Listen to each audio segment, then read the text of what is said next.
প্রথম একটি কথা আমাদের জায়গা থেকে আমরা এটা বলে এসেছি যে ছাত্রদের নেতৃত্বে ছাত্র জনতার এই যে একটা অভ্যুত্থান হয়েছে,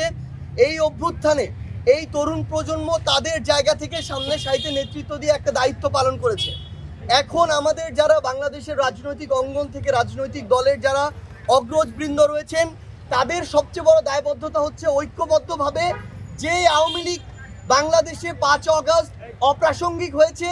যে আওয়ামী লীগ ছাত্রলীগ যুবলীগ এই নামগুলোকে ব্যবহার করে এই সন্ত্রাসী কর্মকাণ্ড এবং গণহত্যা হয়েছে, তাদের বিরুদ্ধে এখন ঐক্যবদ্ধভাবে আমাদের যে প্রতিক্রিয়া সেটি দেখাতে হবে, এই নিষিদ্ধের প্রক্রিয়ায় যেতে হবে। এক্ষেত্রে তারা যদি তাদের নেতৃত্ব না দিতে পারে, এই দায়বদ্ধতা এই তরুণ প্রজন্মের কাছে তাদেরকে আগামী পুরো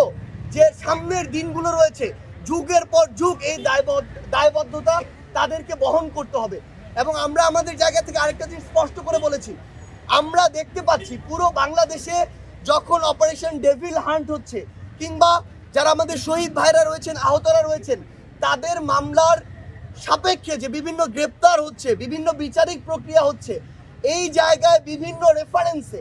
যেখানে বাংলাদেশের বর্তমানের ফ্যাসিস্ট বিরোধী আন্দোলনে ছিল, কিন্তু বিভিন্ন রাজনৈতিক দলের যারা পোস্টেড তারা বিভিন্নভাবে প্রত্যক্ষ পরোক্ষভাবে রেফারেন্স করছে। এই রেফারেন্সের মাধ্যমে বিভিন্ন বিচারকও হয় তারা ফ্যাসিস্টের দোষর ছিল, কিংবা বর্তমানে বিভিন্নভাবে প্রভাবিত হয়ে রায় দিয়ে এই বিভিন্ন সন্ত্রাসী যারা হামলার সাথে জড়িত ছিল তাদেরকে বিভিন্নভাবে জামিন দেওয়ার ব্যবস্থা করছে, তাদেরকে বিভিন্নভাবে আশ্রয় দিচ্ছে। এই কাজগুলো যদি করা হয় তাহলে সবচেয়ে বড় যে সমস্যাটি, এই যে বিচারিক প্রক্রিয়া এটা বাধাগ্রস্ত হচ্ছে, এবং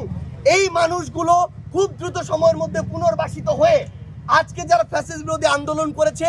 আজকে ওই রুমে যারা একসাথে বসেছে, তাদের উপরে আবার হামলা করবে, হয় তাদেরকে অথবা তাদের যারা নেতাকর্মী। আমাদের বাংলাদেশে একটা ট্রেডিশন হচ্ছে নেতারা খুনি হাসিনার মতো খুব দ্রুত সেফ এক্সিটটা পেয়ে যায়, কিন্তু এই যে বাংলাদেশে এই অভ্যুত্থানে রাজপথে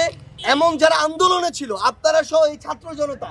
তাদেরকে কিন্তু ওই খুনি হাসিনা এবং তার দোসররা ছাড়বে না। সেই জায়গায় আমরা প্রত্যক্ষ এবং পরোক্ষ কোনো ধরনের নেগোসিয়েশনের চিহ্ন দেখতে চাই না। যারা দোষী, যারা খুনি, যারা খুনিদের দোসর, তারা যেই দলের যেই মতেরই হোক না কেন, তাদের শাস্তি হতে হবে। এবং এই বিচারিক প্রক্রিয়ায় কোনো ধরনের আমরা হস্তক্ষেপ প্রত্যাশা করি না, এটা আমরা আমাদের জায়গা থেকে স্পষ্ট করে দিয়েছি। এবং